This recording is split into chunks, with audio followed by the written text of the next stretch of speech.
Welcome to another episode of What is Hashimoto's with Dr. Martin Rutherford. To find out more on any of our topics, or for information on scheduling a consultation with Dr. Rutherford, please visit us at whatishashimotos.com. And now, here's Dr. Rutherford. Okay, so low dose Naltrexone, LDN, and Hashimoto's. So I don't use low dose Naltrexone for Hashimoto's. And one of the main reasons is I'm not a medical doctor. Okay, I'm a chiropractor by that's what I graduated from. That's my diplomat or whatever. My doctorate is in chiropractic. I do functional medicine and I do functional neurology, and so that's the path that I have chosen. And LDN is a medical procedure. Now, having said that, I have a lot of people who come in here on LDN. I have a lot of people who want to know about it. So I've done a lot of background research on it, and here's been my observation on it from a non-medical doctor. Okay, it's basically it's a medication that the alternative doctors mostly use. It's one of their, I don't know if it's fair to say holy grails, but it's one of their first tools for autoimmune thyroid disease. So basically, when you get autoimmune thyroid disease, you have a lot of inflammation hitting your thyroid, and that inflammation coming from could be 40 different places, okay, or more.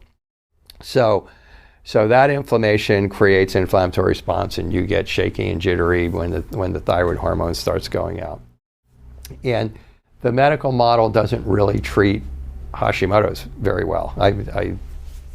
I don't think, anyway, because they'll usually look at your numbers, give you a thyroid hormone, it'll work, it won't work, maybe it'll make you worse because there's binders in there that are part of the triggers and so on and so forth.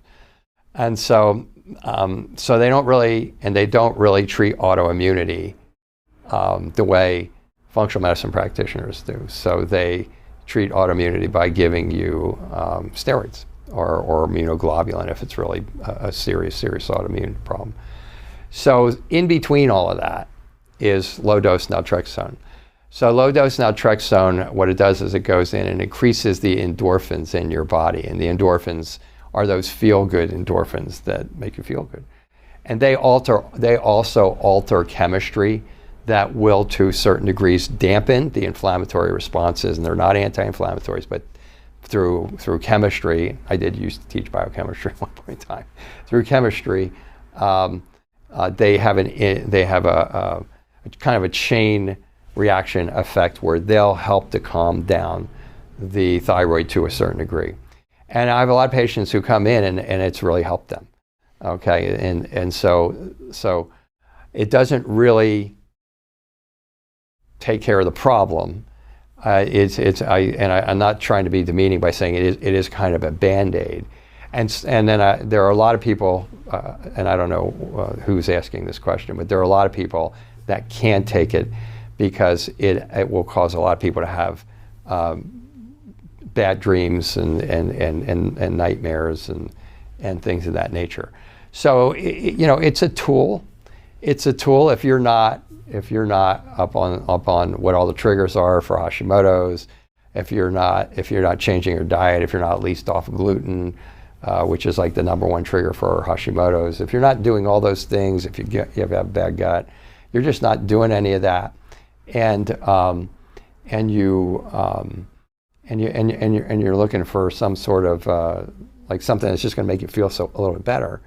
It's worth a try. I don't know anybody who has had any severe untoward, like, oh my God, I took it and it made me sick, or the only negative I hear over and over again is, I took it, I couldn't take it because I just couldn't sleep because my dreams were so bad.